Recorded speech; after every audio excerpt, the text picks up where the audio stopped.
ये आपके दैनिक जागरण के आज के संपादकीय पाठ की क्लास है। और जैसा कि आप सभी लोग देखते हैं और जानते भी हैं कि सुबह के टाइम आपकी जो महत्वपूर्ण खबरें रहती हैं दैनिक जागरण की, उन पर हम लोग विस्तार से बातें कर लेते हैं, डिस्कस कर लेते हैं। और शाम के 6 बजे आपके संपादकीय पाठ की क्लास आती है। और ये क्लास आपको प्रीलिम्स में, मुख्य परीक्षा में जब आप लोग आंसर राइटिंग करते हैं, निबंध लिखते हैं, तो काफ़ी आपको मदद मिलती है और एक सामान्य जानकारी भी आप लोगों को मालूम चलती है। आप लोगों का कोई भी सवाल है, कोई भी सुझाव है मेरे लिए, आप लोग जरूर बताया करिएगा। कई समस्याओं का समाधान हाइड्रोजन ईंधन। आजकल आप देख रहे हैं कि हाइड्रोजन ईंधन की बातें भी खूब हो रही हैं। तो दुनिया के 20 सबसे प्रदूषित शहरों की सूची में 14 भारत में है। और हम सभी सर्दियों की दस्तक के साथ राष्ट्रीय राजधानी दिल्ली और कई अन्य शहरों में प्रदूषण के बारे में समाचार सुनते हैं। और इस दौरान शहरों का एयर क्वालिटी इंडेक्स यानी कि AQI खतरनाक स्तर को लांघ जाता है। फिर बहस शुरू होती है, दोषारोपण होने लगता है और इसमें राजनीतिक दल बहुत मुखर होते हैं। हर एक दल दूसरे को दोष देने लगता है और इस बहस के बीच कुछ तथ्यों को अनदेखा नहीं किया जा सकता है। जैसे भारत में वायु प्रदूषण से हर साल लगभग आप देखते हैं कि 23 लाख लोगों की मौत होती है। ये आंकड़े आप लोग देख रहे हैं। इन्हीं आंकड़ों का आप लोग उल्लेख कर दिया करिएगा जब आप लोग निबंध लिखते हैं, तो आपका निबंध और प्रभावी हो जाता है। यह कोविड-19 से हुई कुल मौतों का 4 गुना अधिक है। और क्या इस स्थिति का कोई ठोस समाधान है जो जीवन की सुगमता के साधनों से समझौता किए बिना पर्यावरण को भी क्षति न पहुंचाए? हाइड्रोजन ईंधन के रूप में ऐसा एक समाधान हमारी पहुंच में दिख रहा है। और दिल्ली में तो आप लोग देखते हैं, एक खबरें भी आती हैं कि सांस लेना दुश्वार हो रहा है, इतना पर्यावरण को नुकसान हो चुका है, वहां की वायु इतनी दूषित हो चुकी है। हाइड्रोजन ब्रह्मांड में सबसे हल्का तत्व है। प्रचुर मात्रा में उपलब्ध होने के बावजूद प्राप्ति के स्तर पर यह कुछ दुर्लभ भी है। ऐसा इसलिए क्योंकि अधिकांश हाइड्रोजन पानी के एक प्रमुख भाग के रूप में मौजूद है। प्रत्येक पानी के अणु में ऑक्सीजन के एक परमाणु के साथ हाइड्रोजन के 2 परमाणु होते हैं। यदि पानी को इलेक्ट्रोलिसिस नामक एक रासायनिक प्रक्रिया से गुजारा जाता है, तो जिसमें उसमें करंट प्रवाहित किया जाता है, तब पानी का अणु टूट जाता है और हाइड्रोजन ईंधन का उत्पादन संभव हो सकता है। हाइड्रोजन एक शून्य उत्सर्जन ईंधन है, यानी उसे जलाने से कोई प्रदूषण नहीं होता है। ऊर्जा उत्पन्न करने के लिए इसे ऑक्सीजन के साथ जलाया जाता है। ऐसा करने में सिर्फ जल वाष्प ईंधन से बाहर निकलता है। हाइड्रोजन ईंधन को व्यापक स्तर पर उपयोग में लाने से पहले हमें यह भी सुनिश्चित करना होगा कि हाइड्रोजन ईंधन को उत्पन्न करने के लिए उपयोग की जाने वाली बिजली सौर ऊर्जा, पवन ऊर्जा जैसे हरित नवीकरणीय स्रोतों से हो। इस प्रकार के हाइड्रोजन को ग्रीन हाइड्रोजन कहा जाता है और इस प्रक्रिया के तहत कार्बन डाइऑक्साइड या फिर कोई अन्य हानिकारक कण नहीं बनता है और साथ ही हवा की गुणवत्ता यानी कि AQI को नुकसान नहीं पहुंचता है। भारतीय उद्योग जगत में भी ग्रीन हाइड्रोजन को व्यापक स्तर पर अपनाया जा रहा है। रिलायंस जैसी दिग्गज कंपनी इसमें अरबों रुपए का निवेश कर रही है। टाटा और महिंद्रा के साथ टोयोटा और कमिंस जैसी कंपनियां कारों और ट्रकों के लिए हाइड्रोजन इंजन विकसित करने पर तेजी से आगे बढ़ रही हैं। और यह सिलसिला इसी प्रकार कायम रहा तो आप वर्ष 2030 तक प्रतिदिन एक हाइड्रोजन बस, एक हाइड्रोजन ट्रेन की सवारी करने और एक हाइड्रोजन ईंधन कार के मालिक होने की उम्मीद कर सकते हैं। और इससे निकलने वाला पानी भी इतना साफ होगा कि उसका सेवन तक किया जा सकता है, पिया जा सकता है। और गत वर्ष नई दिल्ली में हुए G20 शिखर सम्मेलन के दौरान प्रधानमंत्री नरेंद्र मोदी ने हाइड्रोजन ईंधन की राय पर चलने का दृष्टिकोण प्रस्तुत किया था। और भारतीय कंपनियां इस प्रक्रिया को सफल बनाने में विश्व का नेतृत्व भी कर रही हैं। प्राकृतिक गैस से भी हाइड्रोजन ईंधन बनाया जा सकता है। संयुक्त अरब अमीरात और सऊदी अरब जैसे पेट्रोलियम समृद्ध देश भी अब यही विकल्प अपना रहे हैं। हालांकि इस प्रक्रिया में हानिकारक कार्बन डाइऑक्साइड निकलती है, इसलिए इसे ग्रे हाइड्रोजन कहा जाता है। भले ही कार्बन डाइऑक्साइड को किसी टेक्नोलॉजी से वायुमंडल में जाने से कुछ हद तक रोका जाए, तब भी यह पूरी तरह से स्वच्छ प्रक्रिया नहीं है।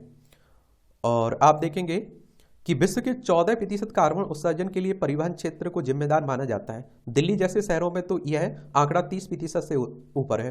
ग्रीन हाइड्रोजन वाहनों से हम इस प्रदूषण को शून्य कर देंगे। केवल इसी से दिल्ली की हवा प्रदूषण के गंभीर स्तर से मध्यम स्तर पर आ जाएगी। और केवल इस पहल से आप देखिए सालाना 23 लाख लोगों की जान बचाने में मदद मिल सकती है। और प्रत्येक भारतीय की औसत आयु लगभग 5.8 वर्ष बढ़ जाएगी। और इसके आर्थिक निहितार्थ भी कम महत्वपूर्ण नहीं है। तेल और गैस का आयात हमारी आर्थिकी की पर एक बड़ा बोझ है, क्योंकि आप देखते हैं कि हमारे पास इतने संसाधन नहीं है कि हम लोग अपना तेल उत्पादन कर सकें, और हमारे तेल के भंडार भी नहीं इतने। इसलिए आप देखते हैं कि बाहरी देशों से हम लोग अधिकतर तेल आयात करते हैं, खरीदते हैं।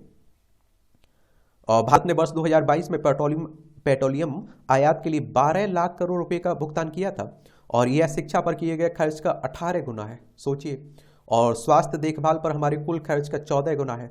कल्पना करें कि जो धन हम तेल समृद्ध देशों को देने पर मजबूर हैं, उसे हम अपने विकास पर निवेश करें तो इसका प्रभाव कितना व्यापक होगा। साथ ही इससे हमारे स्थानीय उद्योगों का भी निर्माण भी होगा। और हाइड्रोजन ईंधन इस वैज्ञानिक क्रांति से बहुत सारी नौकरियां पैदा हो सकती हैं, और हमें इन देशों पर निर्भर भी नहीं होना पड़ेगा। तेल समृद्ध कुछ देशों की नीतियां भी हमारे अनुकूल नहीं है। भारत का ग्रीन हाइड्रोजन मिशन बेहतर और 100% स्वच्छ है, लेकिन किसी भी महत्वाकांक्षा मिशन की तरह इसमें भी चुनौतियां हैं। पहला है कुशल इंजन का निर्माण और किफायती वाहन विकसित करना जो इस नए ईंधन पर चल सके। हमारे घरेलू उद्योग इतने मजबूत हैं और हमारा बाजार इतना बड़ा है कि नए इंजन का उत्पादन तेज गति से हो सकता है। दूसरा, ऐसे इंजनों में सुरक्षा सुविधाएं सुनिश्चित करनी होंगी, क्योंकि हाइड्रोजन पेट्रोल या किसी अन्य पारंपरिक ईंधन की तुलना में अधिक विस्फोटक है। और तीसरा मुद्दा आप देखते हैं, यह है कि हरित हाइड्रोजन के उत्पादन में सौर और पवन ऊर्जा में निवेश की आवश्यकता होगी, और यह पहलू ग्रीन हाइड्रोजन को ब्लू हाइड्रोजन की तुलना में महंगा बना देगा। और भारत ने 2030 तक इस मोर्चे पर 8 लाख करोड़ रुपए के निवेश का लक्ष्य तय किया है। अकेले इस क्षेत्र में 6 लाख से अधिक लोग नौकरियां सृजित होंगी, और हाइड्रोजन वाहनों उनका सर्विस नेटवर्क बनाकर अधिक निवेश के साथ ही रोजगार विस्तार होगा। यह सब एक बेहतर भविष्य की उम्मीद जगाता है, जहां हम न केवल स्वच्छ हवा सुनिश्चित करने में सक्षम होंगे, बल्कि तेल की खरीद के खर्चे को बचाकर अर्थव्यवस्था को भी एक बड़ा सहारा देंगे। पूर्व राष्ट्रपति एपीजे अब्दुल कलाम के सलाहकार रहे लेखक कलाम सेंटर के सीईओ हैं। इनका नाम है सृजन पाल सिंह। इनके द्वारा ये आर्टिकल लिखा गया है। सौर क्रांति लाने वाली सूर्योदय योजना। और देश में इन दिनों कई राजनीतिक दलों में चुनाव के दौरान मतदाताओं को मुफ्त बिजली देने का वादा करने की होड़ मची है, और इसी बीच प्रधानमंत्री नरेंद्र मोदी ने बिजली क्षेत्र में आत्मनिर्भरता लाने के लिए एक क्रांतिकारी योजना पेश की है, प्रधानमंत्री सूर्योदय योजना। और इसके अंतर्गत 1 करोड़ घरों पर रूफ टॉप यानी कि घर की छतों पर सोलर पैनल स्थापित किए जाएंगे, और इससे लोगों को मुफ्त बिजली मिलेगी और भारत हरित ऊर्जा की वैश्विक प्रतिबद्धताओं को भी पूरा कर सकेगा। सौर ऊर्जा में पारंपरिक बिजली उत्पादन मॉडल की तरह अंतिम छोर तक बिजली पहुंचाने में आधारभूत ढांचे की उतनी जरूरत नहीं रहती है। सरकार अक्षय ऊर्जा को लेकर अंतर्राष्ट्रीय प्रतिबद्धताओं के निर्वाह के लिए कुल बिजली उत्पादन क्षमता के 50% को अक्षय ऊर्जा स्रोतों से हासिल करने की योजना पर काम भी कर रही है। और इससे पहले सौर ऊर्जा से बिजली उत्पादन के लिए कई योजनाएं बन चुकी हैं। 2010 में आप देखिए Jawaharlal Nehru national solar mission शुरू किया गया था। 2015 में एक और योजना शुरू की गई थी जिसे अपेक्षित सफलता नहीं मिली। 2017 में सरकार ने सोलर ट्रांसफिगरेशन ऑफ इंडिया योजना शुरू की। इसी तरह देश के ग्रामीण इलाकों के दूर दराज क्षेत्रों तक स्वच्छ और सस्ती बिजली पहुंचाने के लिए 2019 में प्रधानमंत्री सोलर पैनल योजना शुरू की। इस योजनाओं के बावजूद रूफ टॉप और ऊर्जा की प्रगति संतोषजनक नहीं रही है। 2024 तक 40 गीगावाट लक्ष्य की तुलना में उत्पादन 11 गीगावाट का ही हुआ। इसी से सबक सीखते हुए नई योजना में पहले ही योजनाओं की खामियों को दूर किया गया है। और रूफटॉप सौर ऊर्जा में सबसे बड़ी बाधा है ऊंची लागत। इसलिए प्रधानमंत्री सूर्योदय योजना में कुल परियोजना लागत का 60% हिस्सा सब्सिडी के रूप में होगा और शेष राशि ऋण के रूप में होगी। अब आप लोगों से कहता हूं ना कि अपनी गलतियों से सीखिएगा। अब सरकार ने आपकी पिछली योजनाओं में क्या खामियां थी, क्या कमियां थी, उन्हें सुधारा, उनसे सीखा और आप देखते हैं कि नई योजना लाए। समझ रहे हैं? तो इसी तरह से आप देखते हैं कभी कहीं आप असफल हो जाते हैं तो देखा करिए ईमानदारी से कि क्या कमियां थी, क्या आपने गलतियां की जिसके कारण ये परिणाम आए हैं, और फिर उसमें सुधार किया करिएगा। तो आप देखेंगे कि यह ऋण बेसरकारी कंपनियां लेंगी जिन्हें राज्यों में इस योजना को लागू करने की जिम्मेदारी सौंपी जाएगी। ये कंपनियां सोलर पैनल लगाएंगी, घरों को जितनी भी बिजली की जरूरत होगी उतनी बिजली देंगी और जो बिजली बढ़ेगी उससे संबंधित बिजली वितरण कंपनियों को बेच देगी। इस बिक्री से जो धन प्राप्त होगा उससे ऋण का भुगतान किया जाएगा। कर्ज की अदायगी पूरी होने के बाद सोलर सिस्टम उपभोक्ता का हो जाएगा। इसके बाद उपभोक्ता बिजली बेचकर स्वयं भी धन कमा सकेगा। वित्त मंत्री निर्मला सीतारमण के अनुसार सौर ऊर्जा के इस्तेमाल और बची हुई बिजली को बेचने से एक उपभोक्ता को हर साल 18,000 रुपये तक की बचत होगी और इस योजना में उन घरों का चयन किया जाएगा जहां हर माह औसतन 300 यूनिट बिजली की खपत होती है। सौर पैनली लगने के बाद इन घरों में बिजली से चलने वाले उपकरणों के इस्तेमाल को बढ़ावा देने की भी योजना है। जैसे बिजली से चलने वाला चूल्हा, इसलिए सरकार चूल्हा बनाने वाली एजेंसियों से तालमेल कर रही है ताकि इन परिवारों को मुफ्त इलेक्ट्रिक चूल्हा दिया जा सके। बढ़ते प्रदूषण और पेट्रोलियम पदार्थों की भारी भरकम आयात बिल को देखते हुए सरकार बिजली से चलने वाले वाहनों को बढ़ावा दे रही है। फिलहाल देश के 25% इलेक्ट्रिक वाहन रूफटॉप सौर ऊर्जा से चार्ज हो रहे हैं। सरकार इस अनुपात को बढ़ाने की दिशा में काम कर रही है। अनुमान है कि भारत में वर्ष 2030 तक 10 करोड़ से अधिक बिजली से चलने वाले वाहन होंगे, जिन्हें 29 लाख चार्जिंग स्टेशन की जरूरत पड़ेगी। सौर ऊर्जा चालित चार्जिंग स्टेशन विश्वसनीय, पर्यावरण हितैषी और किफायती होते हैं। ऊर्जा क्षेत्र में काम करने वाली संस्था टेरी के एक अध्ययन के अनुसार जहां सौर ऊर्जा से उत्पादित बिजली की लागत 2.50 से 3.50 रुपये प्रति यूनिट है, वहीं ग्रिड आधारित बिजली की लागत 6 से 7 रुपये है। और जिस ढंग से ऊर्जा से बिजली बनाने की तकनीक में प्रगति हो रही है, उससे वर्ष 2030 तक प्रति यूनिट लागत और कम होने की उम्मीद है। सौर ऊर्जा चलित चार्जिंग स्टेशन ग्रामीण और दूर दराज के ऐसे इलाकों में स्थापित हो जाते हैं जहां ग्रिड आधारित बिजली की पहुंच नहीं है। और प्रधानमंत्री सूर्योदय योजना में बिजली उत्पादन के बजाय परिवारों की संख्या को लक्ष्य बनाया गया है। 1 करोड़ घरों की छतों पर रूफटॉप सोलर पैनल लगाने का लक्ष्य देखने में भले ही भारी भरकम लगे, लेकिन आप देखें देश की सौर ऊर्जा क्षमता बहुत ज़्यादा है। एक अध्ययन के अनुसार देश के 25 करोड़ घरों में यह क्षमता है कि वे अपनी छतों पर 637 गीगावाट सौर संयंत्र स्थापित कर सकें। देश के हर गांव घर तक बिजली पहुंचाने के बाद मोदी सरकार देश भर में 24 घंटे बिजली आपूर्ति के लिए मार्च 2025 का लक्ष्य तय करने जा रही है। और इस क्षेत्र में सबसे बड़ी बाधा बिजली वितरण कंपनियों का घाटा है, और जिससे कंपनियां निवेश नहीं कर पा रही हैं। सरकार बिजली क्षेत्र को घाटे से उभारने के लिए 2 मोर्चों पर काम कर रही है, स्मार्ट मीटर और प्रीपेड मीटर। उल्लेखनीय है कि पिछले 10 वर्षों में बिजली आपूर्ति में उल्लेखनीय सुधार आया है। सरकार ने सौभाग्य और दीनदयाल उपाध्याय ग्राम ज्योति योजना के जरिए देश के सभी गांवों में को ग्रिड बिजली से आप देखते हैं कि जोड़ दिया है। इसी का परिणाम है कि आज शहरी क्षेत्रों में प्रतिदिन औसतन 23.5 घंटे और ग्रामीण क्षेत्रों में 20.5 घंटे प्रति बिजली आपूर्ति की जा रही है। उम्मीद है कि अब प्रधानमंत्री सूर्योदय योजना से 24 घंटे बिजली आपूर्ति का लक्ष्य हासिल हो जाएगा। लेखक एमएसएमई मंत्रालय के दिल्ली निर्यात संवर्धन और विश्व व्यापार संगठन प्रभाग में अधिकारी रहे, इनके द्वारा यह आर्टिकल लिखा गया है। अब देखिए यहाँ विश्व व्यापार संगठन की बात हुई। आप लोगों से मेरा सवाल है कि विश्व व्यापार संगठन की स्थापना कब हुई थी, इसका हेडक्वार्टर कहाँ देखने को मिलेगा। इस तरह के संगठनों के बारे में आप लोग नीचे बताया करिएगा, इनसे क्वेश्चंस आपकी परीक्षाओं में हर साल पूछे जाते हैं। विनम्रता, नदी समुद्र तक पहुंचती है तो अपने साथ पानी के अतिरिक्त बड़े बड़े लंबे पेड़ भी ले जाती है। एक दिन समुद्र ने नदी से पूछा कि तुम पेड़ों को अपने प्रभाव में ले आती हो परंतु कोमल बेलों को अपने साथ में नहीं लाती हो। नदी बोली कि जब जब पानी का बहाव बढ़ता है तब तब बेलें झुक जाती हैं और पानी को रास्ता दे देती हैं, इसलिए वे बच जाती हैं, और जबकि पेड़ तनकर खड़े रहते हैं, इसलिए वे अपना अस्तित्व खो बैठते हैं। ठीक वैसे ही जीवन में जो विनम्र रहते हैं उनका अस्तित्व कभी समाप्त नहीं होता है। जो नम्र होकर झुकते हैं वही ऊपर उठते हैं। विनम्रता न केवल हमारे व्यक्तित्व में निखार लाती है बल्कि कई बार सफलता का कारण भी बनती है। उसके कारण जो सम्मान मिलता है उसका एक अलग महत्व होता है। कोमलता सदा जीवित रहती है और जबकि कठोरता का जल्द ही विनाश हो जाता है। विनम्र बनकर व्यक्ति सहनशील बनता है और जीवन की परिस्थितियों में से सामंजस्य बैठा लेता है। कई लोग अपने विशेष कार्य में माहिर होते हैं परंतु विनम्रता के अभाव में घर या कार्यालय में सदैव परेशानी का शिकार होते हैं। विनम्रता कायरता नहीं है, वह व्यक्ति को शांति, सहनशीलता, शक्ति और ऊर्जा प्रदान करती है। मनुष्य यदि विनम्रता से जीवन जीना सीख ले तो उसकी अनेक परेशानियां चुटकी में समाप्त हो सकती हैं। केवल थोड़ा व्यवहार में बदलाव लाने मात्र से यह संभव हो सकता है।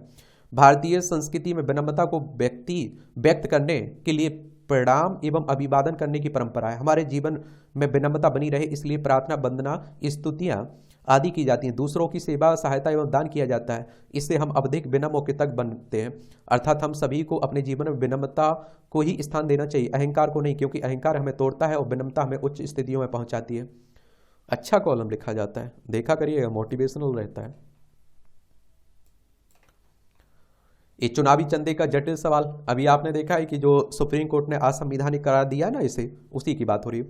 चुनावी बॉन्ड योजना को लेकर जैसे सवाल उठ रहे थे उसे देखते हुए इस पर आश्चर्य नहीं है कि सुप्रीम कोर्ट की संविधान पीठ ने इसे योजना को असंवैधानिक करार दिया। इसी के साथ उसने स्टेट बैंक को चुनावी बॉन्ड संबंधी जानकारी चुनाव आयोग के साथ साझा करने का निर्देश दिया है। इससे यह पता चलेगा कि किन व्यक्तियों और कारोबारी समूहों ने किस दल को चुनावी बॉन्ड के जरिए कितना चंदा दिया है। और अभी तक राजनीतिक दल यह जानकारी नहीं देते थे क्योंकि संबंधित कानूनों में इसका प्रावधान ही नहीं रखा गया था। जब यह कानून लाया गया था तब यह वादा किया गया था कि समय के साथ चुनावी बॉन्ड की प्रक्रिया को और पारदर्शी बनाया जाएगा, लेकिन पिछले 6 वर्षों में ऐसा कुछ नहीं किया गया। चुनावी बॉन्ड योजना इसलिए लाई गई थी क्योंकि इसके पहले राजनीतिक दलों को दिए जाने वाले चंदे की प्रक्रिया अपारदर्शी तो थी ही और उसमें नकदी का भी जमकर इस्तेमाल होता था। ऐसा इसलिए होता था क्योंकि राजनीतिक दलों को यह बताना आवश्यक नहीं था कि उन्हें 20,000 रुपये से कम राशि का नगद चंदा किससे मिला है। इसके चलते कुछ दल यह दावा करते थे कि उन्हें अधिकांश चंदा 20-20 हजार रुपये से कम राशि के जरिए ही मिला है। यह अनुमान लगाना कठिन नहीं है कि इस व्यवस्था में काले धन का इस्तेमाल हो रहा होगा और यह अच्छा नहीं हुआ कि चुनावी चंदे की पुरानी प्रक्रिया से जुड़ी खामियों को दूर करने के नाम पर चुनावी बॉन्ड की जो योजना लाई गई वह ना तो विसंगतियों से मुक्त हो सकी और ना ही पारदर्शी बन सकी। और इसे दुर्भाग्यपूर्ण ही कहा जाएगा कि जब सुप्रीम कोर्ट में पारदर्शिता को लेकर सवाल उठा तो सरकार की ओर से यह विचित्र तर्क दिया गया कि नागरिकों को राजनीतिक चंदे का स्रोत जानने का अधिकार नहीं है। आखिर इस जरूरी जानकारी को सूचना अधिकार कानून से बाहर रखने का क्या उचित है।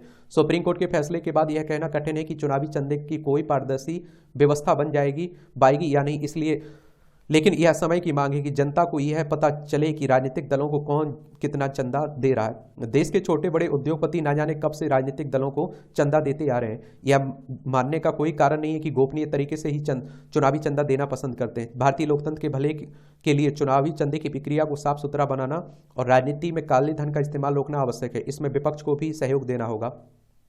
वह यह कहकर अपनी पीठ नहीं थपथपा सकता है कि सुप्रीम कोर्ट के फैसले से उसकी जीत हुई है, क्योंकि यह एक तथ्य है कि केंद्र में सत्तारूढ़ भाजपा की तरह राज्यों में शासन कर रहे दलों को भी चुनावी बॉन्ड हासिल करने के मामले में बढ़त पर थे। और देखिए, अब ये सीधी सी बात है कि आप वोट डाल रहे हैं, आप नेताओं को चुन रहे हैं, सरकार बना रहे हैं, तो आपको मालूम तो होना चाहिए कि कौन किसे चंदा दे रहा है, कितना चंदा दे रहा है, ये मालूम तो होना चाहिए। और सुप्रीम कोर्ट की बात हो रही है और चुनाव आयोग की बात हो रही है। अब सुप्रीम कोर्ट ने देखिए फैसला दिया और संविधान के अनुच्छेद 124 के तहत सुप्रीम कोर्ट की स्थापना की गई है और चुनाव आयोग की स्थापना किस आर्टिकल के तहत की गई है? 324 के। ये जरूर याद रखा करिएगा संस्थाओं के बारे में। जो एजुकेशन सर्कल आपका प्लेटफॉर्म है ना यूट्यूब में, उसमें सभी संस्थाओं के बारे में बात की जा रही, तो उसे जरूर ज्वाइन कर लें। मैं बार बार कह रहा हूँ आपसे, सहयोग जरूरी है। शिक्षा के क्षेत्र में बिहार सरकार बेहतर काम कर रही है। सुधार की दिशा में लगातार कदम उठाए जा रहे हैं। सभी अनुमंडलों में डिग्री कॉलेज खोलने की घोषणा की गई, लेकिन चिंता की बात यह है कि जमीन उपलब्ध नहीं होने की वजह से 9 अनुमंडलों में डिग्री कॉलेज नहीं खोल पाए हैं। जिन अनुमंडलों में ऐसा हो रहा है वहां के लोगों को चाहिए कि वे इसके लिए जमीन चिन्हित कर जिलाधिकारी को बताएं।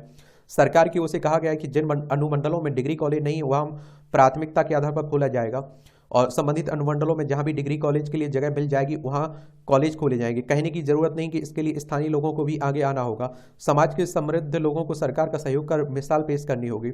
महाविद्यालय खुलने से उनके बच्चों को ही लाभ होगा। क्षेत्र के विद्यालयों को घर के नजदीक उच्च शिक्षा की सुविधा मिल जाएगी। अधिकारियों को भी चाहिए कि वे अनुमंडलों में खाली सरकारी जमीन की तलाश करें और बहुत सारी जगह मिल जाती है। एक आंकड़ों के मुताबिक राज्य में बिहार बोर्ड से प्रति वर्ष 10.6 लाख विद्यार्थी इंटर परीक्षा में उत्तीर्ण करते हैं और 8.37 लाख विद्यार्थियों का नामांकन स्नातक में होता है। हालांकि कुछ विद्यार्थी दूसरे प्रदेशों में भी पढ़ाई के लिए जाते हैं, लेकिन ग्रामीण क्षेत्रों में कई विद्यार्थी नजदीक में स्नातक की पढ़ाई की समुचित व्यवस्था नहीं हो पाने की वजह से बीच में ही पढ़ाई छोड़ देते हैं। खासकर गरीब परिवारों की छात्राओं को अधिक परेशानी होती है। बहरहाल सरकार शिक्षा को बढ़ावा देने के लिए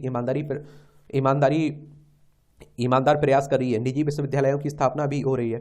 स्कूली शिक्षा को बेहतर करने के लिए बड़े पैमाने पर शिक्षकों की नियुक्ति हुई है और नियुक्तियों का दौर अभी चल भी रहा है।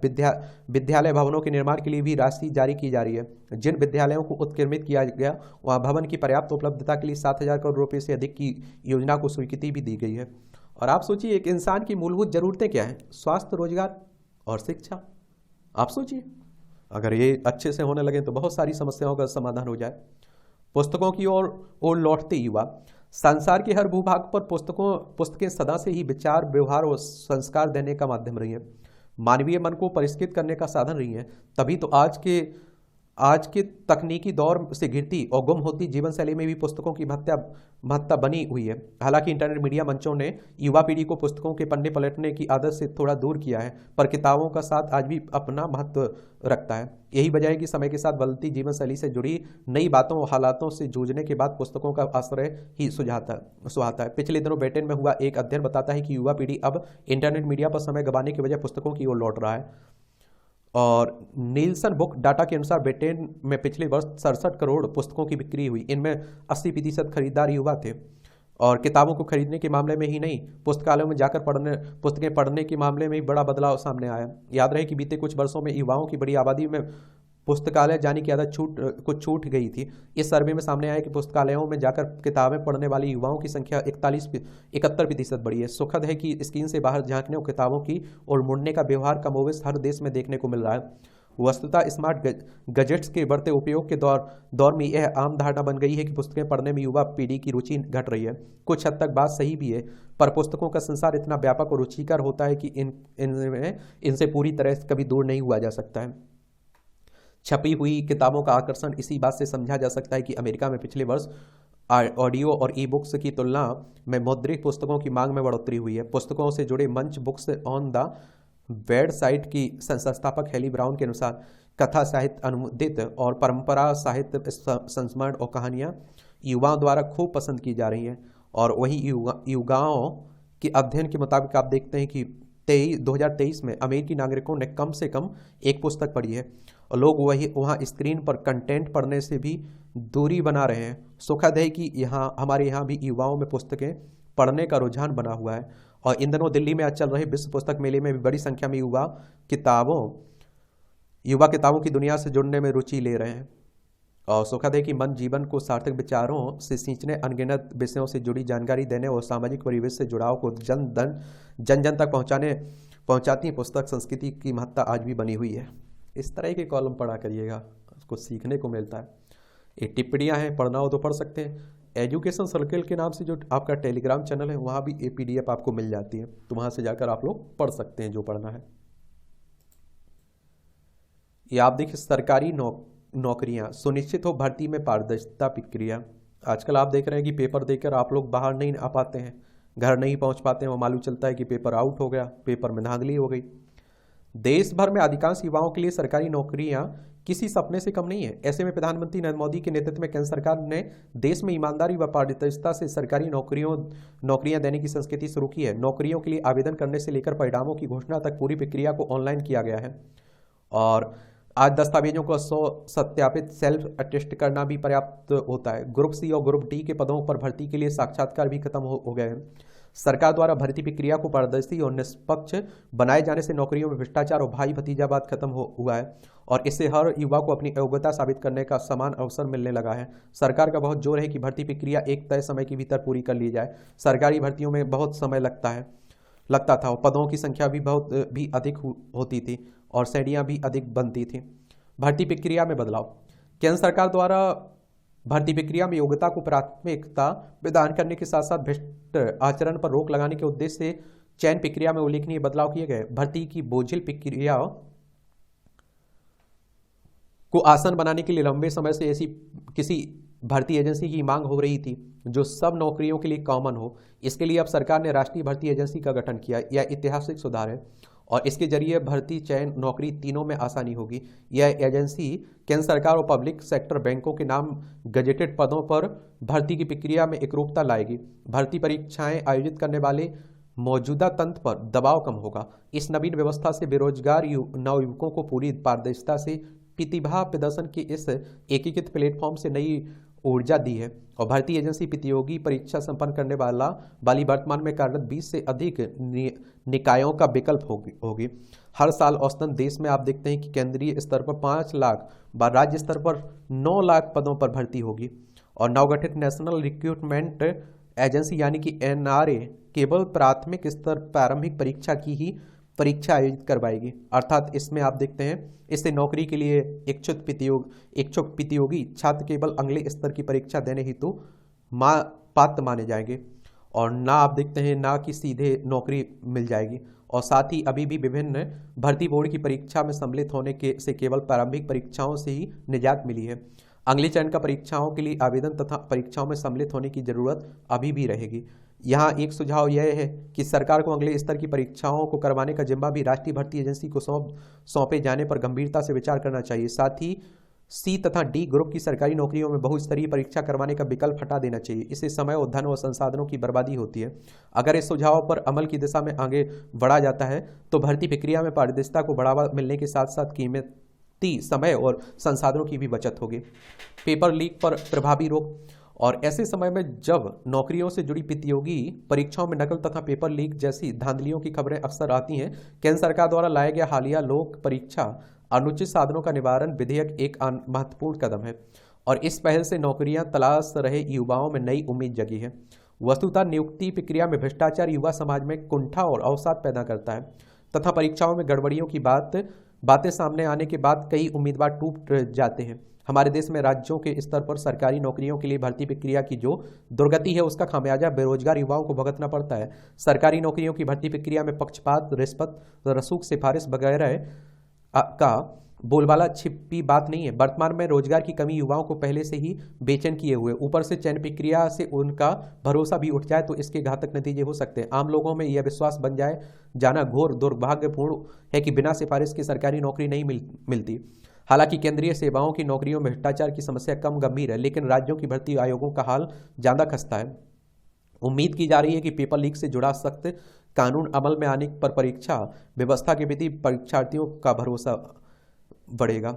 आगे की राय तो आज हमारी शिक्षा प्रणाली कुछ इस तरह की है कि शिक्षण संस्थाओं में युवाओं को नौकरी हासिल के लिए शिक्षित और प्रशिक्षित किया जा रहा है। और अब आप देखते हैं, अब वक्त की मांग है कि शिक्षण संस्थाएं युवाओं को केवल नौकरी खोजने के लिए नहीं बल्कि नौकरी पैदा करने के लिए शिक्षित व प्रशिक्षित करने पर भी ध्यान दें ताकि हम नौकरी की तलाश करने वाले देश से आगे बढ़कर नौकरी देने वाला देश बन सके। भारतीय अर्थव्यवस्था के विकास में स्टार्टअप के महत्व को समझते हुए इस दशक को स्टार्टअप के लिए सर्वश्रेष्ठ बनाने के हेतु उद्यमियों, निवेशकों और सरकार के संयुक्त प्रयासों की आवश्यकता है।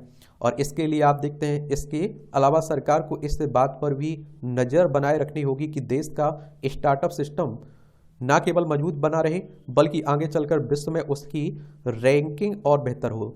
और नौकरियों में फर्जीवाड़ी करके बेरोजगार युवाओं से छल करने के लिए जिम्मेदार लोगों के लिए फास्ट ट्रैक अदालतों में मामले निपटाकर उन्हें तुरंत सख्त दंड देने का प्रावधान किया गया। इसके लिए अलावा एक नियम भी बनाया जाना चाहिए कि किसी भी सरकारी भर्ती के नोटिफिकेशन के बाद यह तय हो कि भर्ती कितने समय में पूरी हो। सरकार यह तो कड़ाई से सुनिश्चित कर ही सकती है कि परीक्षाएं समय पर हों और जो छात्र परीक्षा पास कर लेते हैं उन्हें जल्द से जल्द नियुक्ति पत्र मिले। यूपीएससी की तर्ज पर राज्यों में भर्ती कैलेंडर जारी होना चाहिए, समय पर भर्ती विज्ञापन निकले और नियमित परीक्षा होने के साथ ही साक्षात्कार भी समय पर हो ताकि भर्तियां लंबित ना हो। चुनाव युवाओं में सरकारी नौकरी का आकर्षण। और आप देखते हैं कि सरकारी नौकरी की बात ही होती इसीलिए होती क्योंकि एक आप देखते हैं सिक्योरिटी, सुरक्षा रहती है आपके पास, समझ रहे हैं। भारत में सरकारी नौकरियां निकलने पर कई बार एक पद पर 1000 तक दावेदार होते हैं। मसलन संघ लोक सेवा आयोग द्वारा आयोजित की जाने वाली सिविल सेवा परीक्षा के फॉर्म निकलने पर लगभग 1000 पदों के लिए लगभग 10 से 15 लाख के आसपास अभ्यर्थी आवेदन करते हैं। और आवेदकों की ये फौज डिग्री की छींट होती ताकत के साथ साथ सरकारी नौकरियों के बढ़ते आकर्षण और बेरोजगारी के बावजूद अपने स्तर पर कोई काम धंधा शुरू नहीं करने की मानसिकता को भी उजागर करती है। देखने में आता है कि आज का युवा एक के बाद एक डिग्रियां तो पा लेता है परंतु कोई स्वतंत्र आजीविका तलाश करने की जहमत नहीं उठाता है। एक तो पैसे की बात आती है कि आप देखते हैं आप करना चाह रहे हैं कोई धंधा, लेकिन आपको मालूम होना चाहिए बिजनेस करने के लिए पैसा भी तो चाहिए। वो पैसा इतने आसानी से मिलता नहीं है। सरकारी योजनाएं आई हुई हैं लेकिन आप सभी जानते हैं कितना परेशान होना पड़ता है, फिर भी नहीं लाभ उठा पाते हैं लोग। कई बार यह भी देखने को में आता है कि जब उनकी योग्यता के अनुसार काम मिलना कठिन हो जाता है तो मजबूरी में भी सरकारी नौकरी की तरफ भागते हैं। और आखिर क्या कारण है कि इतनी बड़ी मात्रा में और अधिक पढ़े लिखे युवा सी और डी संवर्ग की सरकारी नौकरियों के लिए भी प्रतिस्पर्धा करते हैं। रोजगार की सुरक्षा, आमदनी की गारंटी पहली वजह है। एक दूसरी बड़ी वजह है कि मुफ्त में मेडिकल सुविधाएं का मिलना। इसके अलावा बढ़ती जनसंख्या और निजी क्षेत्र में रोजगार के सीमित अवसर की वजह से भी हमारे देश में सरकारी नौकरियों के लिए बहुत मोह है। युवा शक्ति सरकारी नौकरियों में अपना भविष्य सुरक्षित समझती है। एक तथ्य यह भी है कि प्राइवेट सेक्टर में आकर्षक सैलरी पैकेज के बाद भी कोरोना काल में लाखों युवाओं की नौकरियां खोनी पड़ी और सरकारी नौकरियों में रोजगार स्थायित्व के साथ अपने तथा अपने परिवार के भविष्य की सुरक्षा होने के कारण उत्तर भारत, खासकर उत्तर प्रदेश, बिहार, मध्य प्रदेश, राजस्थान जैसे राज्यों में युवाओं में अब भी सरकारी नौकरियों का आकर्षण बहुत अधिक है। इसका एक महत्वपूर्ण कारण यह भी है कि सरकारी नौकरियां एक तिलिस्मी चाबी जो एक निम्न वर्गीय व्यक्ति को भी समाज के विशिष्ट वर्ग में पहुंचने का रास्ता दिखाता है। समाजशास्त्री इन्हें लोगों की सामाजिक आर्थिक पृष्ठभूमि से जोड़कर भी देखते हैं। खासकर उत्तर भारत में अभी भी कस्बाई ग्रामीण समाज अर्ध सामंतरीवादी मानसिकता का समाज है। ऐसे समाज में सरकारी नौकरी का मतलब उच्च प्रतिष्ठा से। आज हमारी शिक्षा प्रणाली कुछ इस तरह की है कि शिक्षण संस्थाओं में युवाओं को नौकरी प्राप्त करने के लिए प्रशिक्षित किया जाता रहा है। समय की मांग है कि शिक्षण संस्थाएं युवाओं को केवल नौकरी खोजने के लिए नहीं बल्कि नौकरी पैदा करने के लिए प्रशिक्षित करने पर भी ध्यान दें, ताकि हम नौकरी की तलाश करने वाले देश से आगे बढ़कर नौकरी देने वाला देश बन सके। औपचारिक भारतीय युवा को सरकारी नौकरी या ब्राइट कॉलर जॉब मिलना संभव नहीं है। इन परिस्थितियों में एक ही रास्ता है जो सभी समस्याओं का बेहतर समाधान कर सकता है कि वह है उद्यमिता विकास। इसके अलावा भारतीय अर्थव्यवस्था के विकास में स्टार्टअप के महत्व को समझते हुए वर्तमान दशक को स्टार्टअप के जरिए सब्सिडी बनाने के लिए उद्यमियों, निवेशकों एवं सरकार के संयुक्त प्रयासों की जरूरत है। साथ ही केंद्र सरकार को इस संबंध में भी निगरानी रखनी होगी कि देश का स्टार्टअप सिस्टम मजबूत बना रहे और विश्व में उसकी रैंकिंग बेहतर हो। अच्छा कॉलम लिखा गया है। अब आप देखिए कुछ और यहाँ कॉलम है, ये आप देखिए ऋतु और आज खरी खरी तंज कसा जाता है। जल संकट की ओर बढ़ता झारखंड, और जल शक्ति मंत्रालय ने हाल ही में अब जारी अपनी रिपोर्ट में राज्य पास किया है कि झारखंड के रांची, धनबाद, रामगढ़ और कोडरमा में जल के दोहन का जो स्तर है उसके अनुरूप यदि तेजी से भूजल रिचार्ज के इंतजाम नहीं किए गए तो आने वाले दिनों में संकट पैदा हो सकता है। रिपोर्ट के अनुसार धनबाद में आप देखिए 74.34%, कोडरमा में 66.44%, रामगढ़ में 63.3% का भूजल का दोहन हो रहा है और सबसे कम पश्चिमी सिंहभूम में 10.45% भूमिगत जल की दोहन हो रहा है। पूरे राज्य की बात करें तो 1.8 मिलियन क्यूबिक मीटर भूमिगत जल का दोहन किया जा रहा है। और केंद्रीय भूजल बोर्ड ने अपने सर्वे में पाया कि सर्वाधिक भूजल का दोहन बोकारो, धनबाद, चुग, सलाई, जमशेद और रामगढ़ में हो रहा है। समावेशी विकास को प्रोत्साहन, समाज संस्कृति मिलकर समावेशी विकास की आवश्यकता को कैसे पूरा कर सकते हैं। प्रधानमंत्री मोदी की ज्ञान की अवधारणा इसी विलक्षणता के केंद्र में है। चलिए पढ़ना हो तो पढ़ सकते हैं, इसे पढ़ लीजिएगा आप लोग। वहीं राजस्थान सरकार ने भी अपने अंतरिम बजट को ज्ञान के साथ विकास से जुड़े सबका साथ और सबका विकास की समावेशी कसौटी पर खरा उतरने की कोशिश की है। और कुछ दिन के अंतराल में एक के बाद एक आए 3 बजटीय प्रस्ताव देश में राजस्व विकास के बीच प्राथमिकताओं की एक नई अवधारणा को रेखांकित करती है। यह अवधारणा विकास और सुशासन के साझे को तो पुख्ता करता ही है, परंपरा, विकास और संस्कृति को भी एक सीध में लाकर खड़ा करता है। और इसमें आप देखिए कई तत्वों का योगदान होता है। इनमें आप देखिए ज्ञान भी शामिल है और वस्तुतः ज्ञान यानी कि GYAN एक एक्रोनिक है और यह सूचकाक्षर या एब्रीवेशन से भिन्न है। एक्रोनिम अपने उच्चारण के साथ जहां अलग से अर्थ बोध देते हैं वहीं इसमें प्रयुक्त अक्षर अलग अलग शब्दों के संकेतक होते हैं। इस लिहाज से ज्ञान की अवधारणा को देखें तो यह भारत के ज्ञान और बोध परंपरा की तरफ इशारा है, जहां अंग्रेजों के अक्षर G से गरीब और Y से युवा और A से अन्नदाता किसान और N से नारी के साथ विकास का एक सामाजिक समाहार सामने रखता है। यह सर्वे समावेशी समाहार विश्व आर्थिक जगत के सामने विकास के उस बोध का भी प्रदर्शन है जिसे हम भारत बोध कहते मानते हैं।